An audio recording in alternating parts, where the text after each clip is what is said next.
Many people approach a difficult conversation by leading with their strongest argument, only to find the other person immediately shuts down. Logic often fails to land when the listener is already prepared to resist. Neuro-linguistic programming offers a framework called pacing and leading to navigate this resistance. It is a method of building rapport by meeting someone where they are before trying to move them. This process relies on a specific metaphor. If you are standing still on a platform and try to jump onto a train speeding past, the sudden difference in velocity will throw you off. It's an impact, not a connection. To get on board safely, you have to run alongside the tracks, accelerating until you are moving at the same speed as the carriage. Only when your velocities are synchronized can you step through the door. NLP applies this logic to communication. Pacing is the act of running alongside the train, temporarily matching the other person's behavior and vocabulary. Leading is the moment you step aboard, using that established rapport to guide them toward a new perspective. We are going to build a custom blueprint for your next high-stakes interaction. Prepare to take notes on the 5 specific steps required to turn this metaphor into a practical tool. Successful influence starts with synchronization. When you align with someone's current reality, you remove the friction that usually stops a conversation before it starts. The first step is defining your outcome.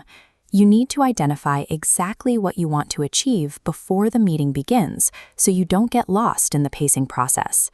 Consider James, a teacher who enjoyed his job but was facing overwork. His goal was to decline new responsibilities from his department head while maintaining a positive professional relationship. James planned a specific response for his desired outcome. "I'd love to do that, but my time is already fully committed." He knew that to make this no acceptable, he first had to pace his supervisor's reality.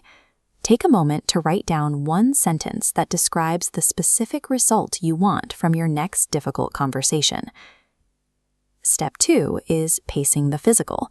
This involves matching a person's physiology to build an intuitive sense of sameness and ease. Observe their posture, gestures, and even their breathing rate. Matching these elements signals that you are entering their model of a world. Avoid direct mimicking, which can feel like mocking.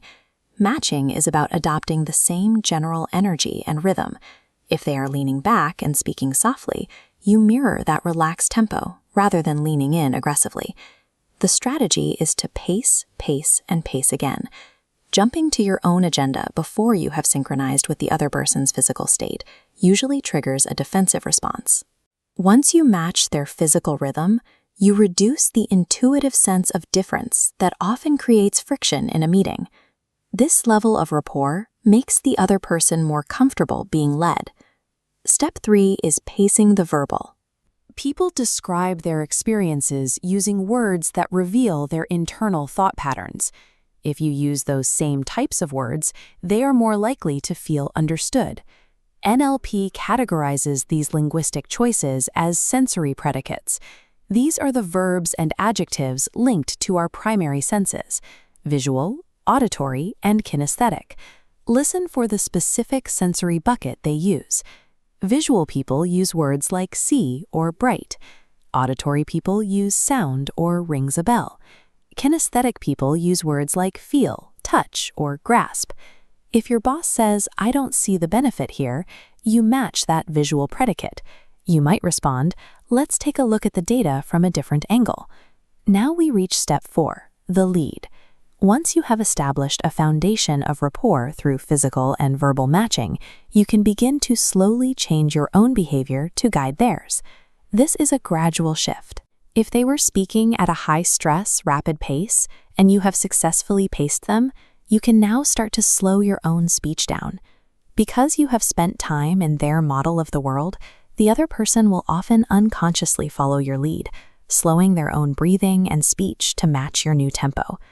Verbal pacing demonstrates that you are listening and acknowledging their experience. That acknowledgement is what makes them willing to let you guide the conversation toward a new outcome. Step 5 is future pacing. This is a mental simulation to ensure your strategy works when you are no longer in a controlled environment. Personal changes can feel easy in theory, but difficult in practice.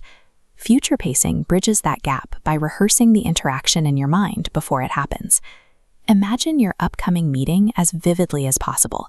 See the person, hear their voice, and practice the process of matching their posture and predicates.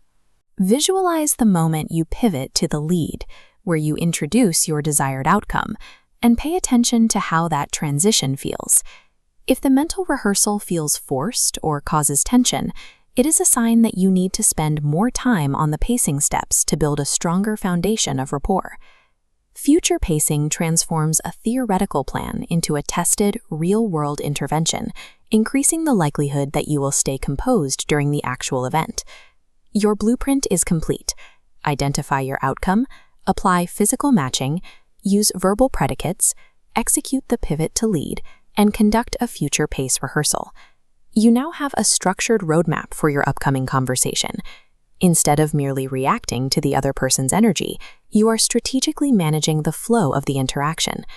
Try a practice run today in a low-stakes environment. See if you can match a friend's predicates during lunch or mirror a colleague's posture in a casual meeting. The effectiveness of this system depends on your willingness to listen.